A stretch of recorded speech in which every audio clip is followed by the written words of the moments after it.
Next is to get your totals.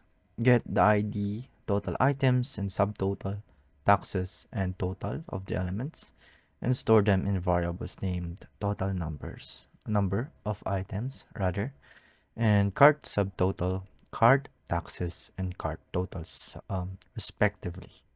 So again, we don't want them to change, so we write const, and then the name of the variable, which would be the first one, is the total number of items. Assign it to the method document get elements by id, and inside of it would be the id of that element, which would be the total dash items. Don't forget the semicolon, and then copy paste 1 2 3 and then 4.